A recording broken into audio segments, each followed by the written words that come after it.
Hello and welcome to another KYC Lookup video where we bring you AML related content to help you enhance your knowledge in the fight against money laundering.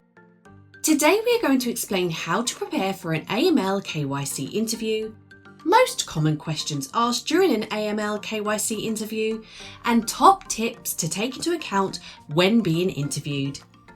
But before diving into today's video, be sure to subscribe so you don't miss out on any future videos. Oh, and don't forget to leave us a comment with any suggested topics you would like us to cover in the future. We also have a special announcement to make, so be sure to watch until the end to find out what it is. So, on to today's video. But before talking about any interview questions, we have to highlight the importance of preparing for it. Whether that is looking up the company to understand its products and services, the values they have, the route to the building where the interview is taking place, or even how long it will take to get there. Being prepared is something underestimated, and in fact, it's an initial factor for any successful interview. As part of an interview process for an anti-money laundering or know your customer role, you may be asked, what is the difference between AML and KYC?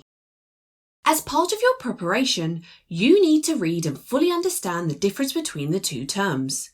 To start, AML refers to the anti-money laundering, which is an overall framework set to follow the rules and regulations to meet their regulatory requirements in the countries operated. And KYC refers to know your customer, which is a subset of the AML framework, and is more in line with the actual information and documentation needed as part of the process. In simple terms, KYC could be limited to the actual process of performing due diligence, collecting information and screening, whereas AML is a set of policies and procedures which the KYC process sits within. Detail the documentation required for a specific type of entity. When being asked these types of questions, the answer is not to simply say, we require proof evidence, ownership and controllers. No. The idea behind the question is to give the opportunity to the candidate to highlight in detail the documentation and information required in line with a specific entity type.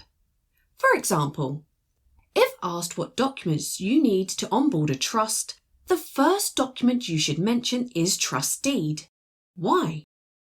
Because within the document you can find other key information related to the trust, such as the settlor, beneficiaries, and trustees.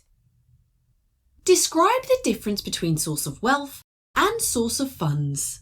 Source of wealth refers to how the customer required the funds which contributed to the accumulation of funds or assets. And source of funds refers to the origin of the particular funds subject to the transaction being entered. What is ongoing customer due diligence?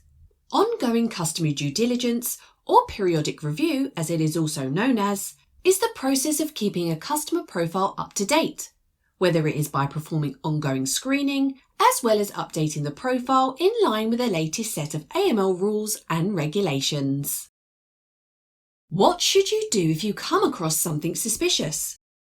Although there is no right or wrong answer, by being asked this question, the person conducting the interview wants to know if you understand the basics of the AML process.